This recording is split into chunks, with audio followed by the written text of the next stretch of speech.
Very much, Mark. We're outside here in the kitchen with Catherine Layden, and this morning we're making scones. I say scones. Some people say scones. Catherine says scones as well. So what's it like? Do a lot of people say scones? I think they do. I think that's posher, is it? Posh? I'm not too sure. We'll have some scones. We'll have some scones. Afternoon scones. Afternoon scones. No. How do you make them then? How do you make them? Now, Scones or scones? There's nothing nicer, Alan, than a nice, fresh, well-risen scone, or scone, as we call it that. And I'm making the basic scone here today. So into the sieve. If you have a sieve, it's better. You get a lighter scone if you can introduce as much air as possible into the mixture. So 225 grams, 8 ounces of our Odlums self-raising flour. To that, I'm going to add just a pinch of salt. Now, if you're on a low-salt diet, you don't have to add the salt. You can leave it out, but I find it draws out the flavours for you. In there, I've just put 25 grams, 1 ounce of caster sugar. And here I have 25 grams, 1 ounce of marge. You could also use butter. So I'm going to just rub the marge or the butter through the flour, lifting the mixture as I do, Alan, to get the nice air through. There's a lot of air coming out of that now, isn't there? Lots of air. God, look at that. Yeah. God, you're getting your flour very early. Am I? Airy. Very airy is right. Now, basic mixture. To that we add 150 ml, about a quarter pint. It's not going against your breath, is it? It is, yeah. My God. Quarter pint of sweet milk or fresh milk, right? And you just combine the ingredients together until you're left... sweet milk? Fresh milk. Because some people use sour milk or buttermilk. But if you're using sour milk or buttermilk, Alan, you'll always use bread soda. But not everybody has buttermilk in the house. You'll always have fresh milk or sweet milk, as we call it. Okay. So a quarter pint of milk, which we've added there.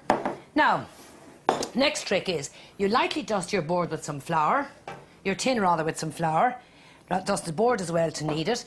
Now, the secret in a light scone is you preheat the tin. So you put the scones on the hot tin, OK? Oh, So we're going to put the tin into the oven. How long will it go in for? To heat. Just to heat it while we're just making up the scones, right? Right, OK. That's one of the tricks.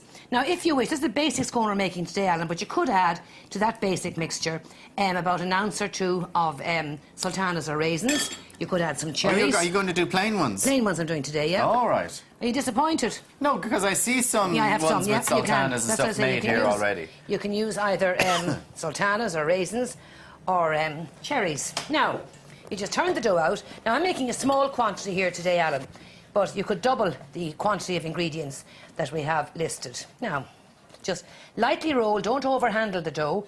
We want to keep all that important air in there. Then press it out to about a ½ inch in thickness. Little bit of extra flour there. Take your cutter.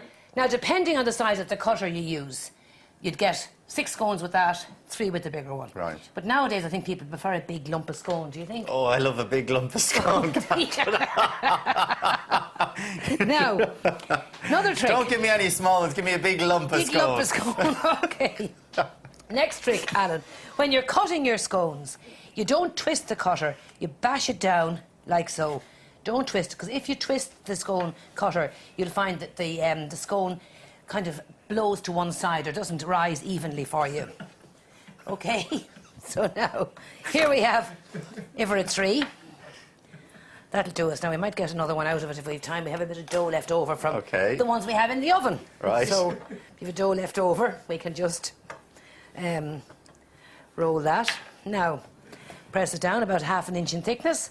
There we go. Now, these can be baked just as is, or if you wish, you can glaze them, which means you just brush with a little beaten egg.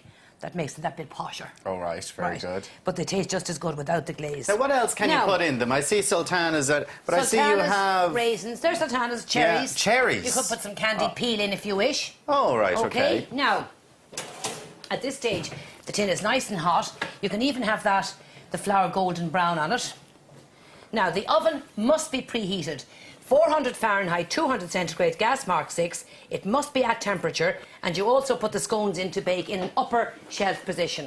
OK, so and of course you can check out our website at tv3.ie/IrelandAM after 12 noon today, and you can follow all the tips. And for more information, Catherine, Odlums. www.odlums.ie, or send your name and address to Catherine at Odlums, Ballymount, Dublin 12. And of course, if you have a camera phone, you can also get in touch with us that way. There we go. You text the word recipe to 57199. Text recipe to 57199. And you can be cooking these lovely scones. This is doing well. People are loving this going back to basics. Oh, they're sort loving of all it. the old-fashioned recipes. We're getting huge responses, which is great. The apple tart was very popular last week. Now, there's this lovely butter melting. Do you want some jam on it? I'd love a bit of jam on it. Would you? No.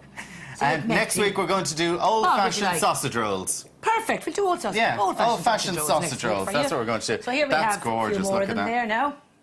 So how long did they take, did you say? Sorry, I didn't give the length time. Well done. About 12 to 15 minutes, depending on your oven. Going nice and golden brown. They go golden. They go a darker colour brown, Alan, if you use the egg wash as I did, OK? Now, here we have a selection of them. Here we have some with raisins in, as you see. And here I have some with cherries in it. See if we can get open there to see a cherry. Very nice. Nope, there the one came out. There you go. So what a very wide selection. Now, you can also make savoury ones, Alan, by leaving the sugar out and adding some grated cheese. But mostly for the fresh ones. Absolutely gorgeous. There's a queue here already to tuck into Catherine's scones, and nobody in the building is getting them. We're all going to eat them here. Catherine, thank you very much for that, and make sure you can check the website or text that number, and you could be cooking these this afternoon. Catherine, thank you very much. It's back in the studio.